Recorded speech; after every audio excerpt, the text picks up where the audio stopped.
Hello friends, rainbow technical institute channel में एक बार आपका फिर स्वागत है। और मैं हूं कृष्णा यादव और हम पढ़ रहे हैं एक्सेल, जिसमें हम काउंट ब्लैंक फंक्शन के विषय में आज बात करेंगे। काउंट ब्लैंक फंक्शन जो होता है वो किस प्रकार से वर्क करता है और इसका क्या यूज है। देखिए, यहाँ पे काउंट ब्लैंक जो होता है वो किसी सेल रेंज में, जैसे यहाँ से यहाँ तक का अगर हमें देखना हो तो उसमें ये काउंट करता है कि कितने सेल्स खाली हैं, यानी ब्लैंक हैं। इसीलिए इस फंक्शन का नाम क्या है, काउंट ब्लैंक, यानी खाली सेल्स को गिनता है। तो अगर ये हमने एक छोटी सी रेंज बनाई है टेक्स्ट की, जिसमें देखिए किसी में हमने नंबर लिखा है, किसी में टेक्स्ट लिखा है और कुछ सेल्स को हमने खाली छोड़ दिया है। अब हम फंक्शन की सहायता से काउंट करके देखेंगे कि ये कितने सेल्स खाली हैं इसमें। तो यहाँ ब्लैंक्स की संख्या गिनने के लिए हमने बनाया है, इसमें हम डालते हैं काउंट ब्लैंक। कैसे लिखा जाता है फंक्शन, यहाँ पे मैंने लिख भी दिया है, यहाँ पे हमने लिख दिया है, आप इसको देख सकते हैं। यहाँ पे पहले बराबर का निशान लगाएंगे, equal sign, bracket count blank लिखेंगे, COUNTBLANK, काउंट ब्लैंक लिखेंगे, ब्रैकेट स्टार्ट करेंगे और उसके बाद हम वो सभी सेल्स सेलेक्ट करेंगे जहाँ से जहाँ तक का हमें काउंटिंग करना है। यहाँ पे हमने सेलेक्ट कर लिया और ब्रैकेट बंद कर दिया।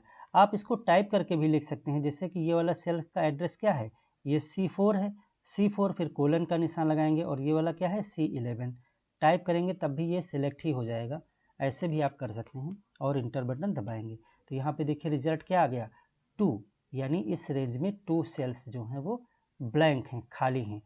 तो यहाँ पे व्हाट डज इट डू, ये फंक्शन क्या करता है, this function counts the number of blank cells in a range, यानी ये किसी भी सेल रेंज में जो खाली सेल्स हैं उनको गिनता है।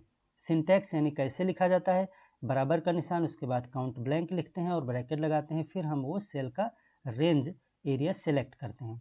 कोई फॉर्मेटिंग चाहिए, no special formatting is needed. इस फंक्शन के लिए कोई भी सेटिंग करने की जरूरत नहीं है, एक्सेल में ये पहले से चलता है। उदाहरण देखिए, बच्चे ये जरूर सोचते हैं कि हम इस फंक्शन का प्रयोग कहाँ करेंगे सर। तो यहाँ पे देखिए हमने एक उदाहरण लिया है, ये किस चीज़ का है, एक फैक्ट्री का उदाहरण है, जिसमें हमने यहाँ पे एडमिन, अकाउंट्स, प्रोडक्शन और पर्सनल सब टाइप किए हैं। तो किसी में फैक्ट्री 1, 2, 3, 4 में हमने यस या नो टाइप किया है, कहाँ पे है कहाँ पे नहीं है। अब यहाँ पे हम ये देखना चाहते हैं कि वोट्स नॉट एट रजिस्टर्ड, यानी कितने लोगों के वोट अभी रजिस्टर नहीं हुए हैं। तो यहाँ पे देखिए हमने C13 से F41 तक का, यानी C13 कौन सा है, C32 कौन सा है, ये वाला है, और F41 कौन सा है, ये है। यानी हमने टोटल में काउंट किया है कि कितने लोगों ने अभी रजिस्ट्रेशन नहीं कराया है।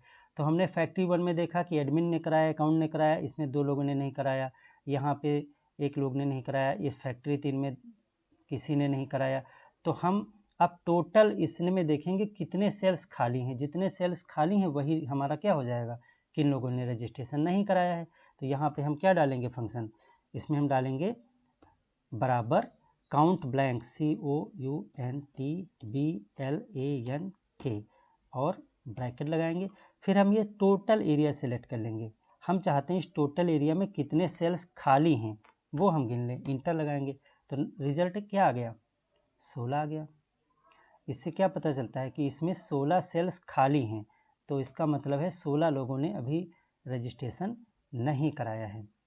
तो यहाँ पे आप इस तरह का कोई उदाहरण हो जहाँ पे आप खाली सेल्स को गिनना चाह रहे हो, जैसे कि आप कहीं पे प्रेजेंट या एब्सेंट गिनना चाह रहे हैं, किसी मजदूर का आपने 1 महीने का प्रेजेंट एब्सेंट का बनाया हुआ है, प्रेजेंट को आपने P लगाया, एब्सेंट में आपने कुछ नहीं लिखा है, तो आप टोटल में क्या करिए, ब्लैंक वाले सेल काउंट कर लीजिए, काउंट ब्लैंक फंक्शन लगा करके, तो आपको पता हो जाएगा कि वो कर्मचारी कितने दिन नहीं आया है।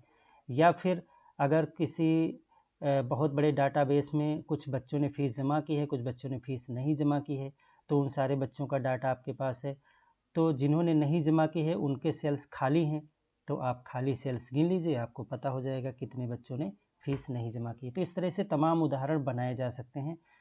तो यहाँ पे देखिए 2 हमने और लिखे हैं कि एस में कितने लोगों ने वोट दी है और नो में कितने लोगों ने वोट दी है। तो इसको अभी हम काउंट इफ़ फंक्शन होता है, जब हम काउंट इफ़ सीखेंगे तो आप इसे जान सकेंगे। फिलहाल आप वहाँ भी इसे यूज़ कर सकते हैं। हमारी नेक्स्ट क्लास में हम काउंट इफ़ बताएंगे, जिसमें आप इसे समझ सकते हैं कि एस में कितने हैं और नो में कितने हैं। तो आपको ये वीडियो कैसा लगा हमें ज़रूर बताइएगा, और इस वीडियो को लाइक करिए और कमेंट करके हमें बताएं कि आपको इसमें कोई क्वेश्चन हो तो भी आप पूछ सकते हैं। धन्यवाद।